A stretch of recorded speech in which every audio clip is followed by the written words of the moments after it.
actually one of those weird people who enjoys the morning. Like, there's something about the way it's so unsurprising. Like, the moment I leave the house, I have no idea what's going to happen, but every morning has this simplicity, this routine, this consistency about it.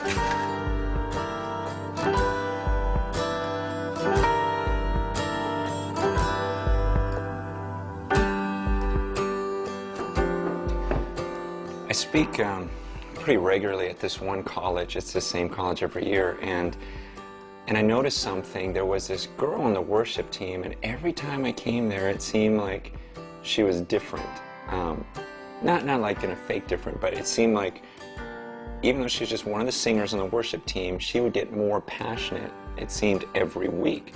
And I was surprised by that because, you know, I speak and I go to different places, and it can get routine-ish. And so I finally approached her one day. I go, you know, even though you do this every week, it seems like it's really fresh to you every single week, and it's new to you every week. And I just asked, how do you do that?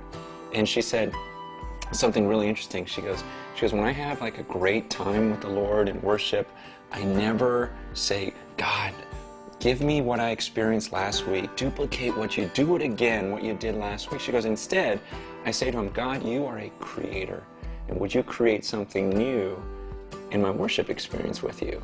Would you give me a whole new perspective of you this time when I worship? And I thought, wow, that is so cool. I never thought of that aspect of God being a creator and wanting to create something new. And I thought, why don't I do that even when I pray, even when I have times alone with the Lord? Why don't I just pray and say, God, this time when I pray to you, this time when I spend time alone with you, I want us to be more intimate than ever before. Would you create a whole new experience with you?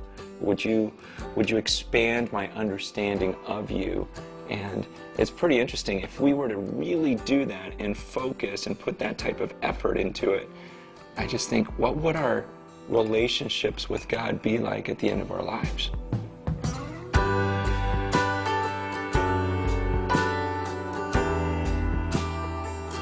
When I was growing up, I remember every night we'd sit around the dinner table, and my dad would make us pray every night before we ate. The crazy thing about it was we would pray the exact same prayer every night, like word for word, no variation. Either I would pray it, or my brother would pray it, or one of my sisters would pray it, but we would say word for word. And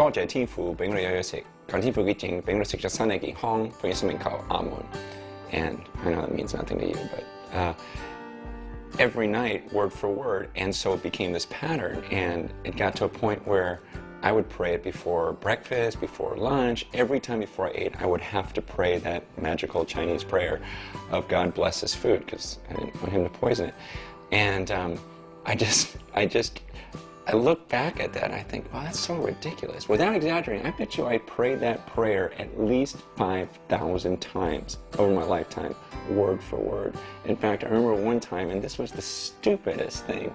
I remember being in junior high, and I was embarrassed. I was embarrassed that I believed in God. I was embarrassed to pray, but I knew we're at lunch, and we were at this amusement park. It was a field trip. I still remember it. We were at this place called Great America, and a bunch of my friends were at this table. We got our food and our drinks, and I'm thinking, I gotta pray before I eat, but I don't want anyone to see me. And so I still remember dropping my fork on purpose just so that I could bend over and pick it up. And on my way down, I'd be like, and no one would notice, and then I could eat my food. It's like, oh, good, it's blessed now. And you probably haven't done anything that stupid, but I think we all get into some sort of routine in our prayers to where it can become meaningless. Whether it's before meals, or maybe you have a morning devotional time, and you almost just sink into this prayer mode without thinking about what you're doing. And I think it hit me when I was in high school. One time I was at this kind of Christian retreat, and early in the morning I got up to pray and have my devotional time with God. And I remember sitting down, started to pray, started to read, and then I looked across the field and I saw the camp speaker, the guy that was giving all the messages that week. And he was across the field, and he was praying and reading. And for some reason in my mind, I started thinking, I bet you he prays differently than I do. Because, you know, as a kid, you look up to these guys that are at the pulpit and you think, wow, he's the speaker, he's the pastor, he must have such an amazing relationship with God. So I thought to myself, I bet you he prays differently. I bet you he is so close to God when he prays. I bet you he really thinks that he's in the presence of God. And so I thought to myself, okay, I'm going to pray like that this time. And I actually pictured myself speaking to someone, speaking to God, and it's weird, but I realized up until that point, I don't think I ever considered the fact that I was speaking to a person when I was praying. It became this routine or ritual to me.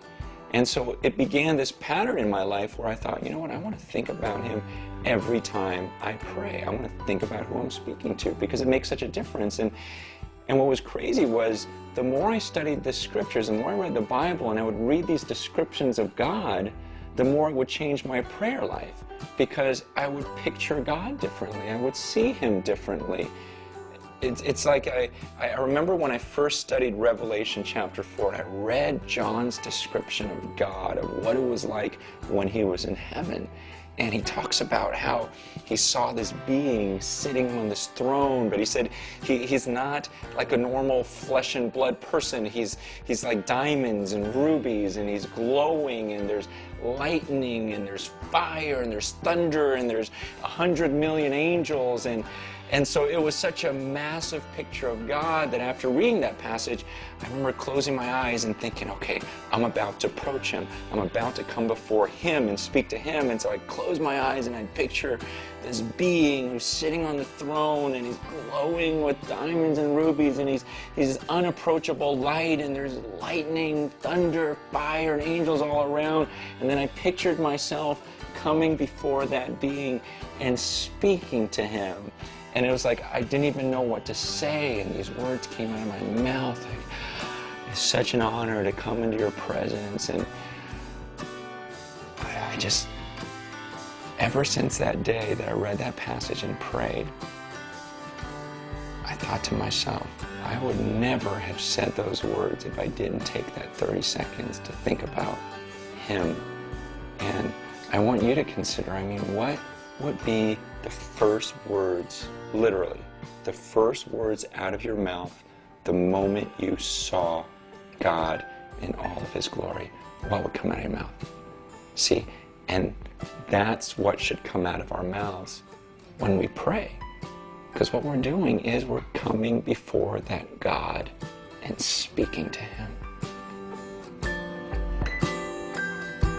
In your discussion group, talk about what you think would come out of your mouth the moment you saw God. Like, what would be the first words you would say if you literally saw him? And also, after reading chapter 1, hopefully your relationship with God was different this week, that your prayer life was different this week. Talk about that. Talk about how it was different, or maybe if your relationship with God wasn't different enough, then talk about how you'd love to see it change.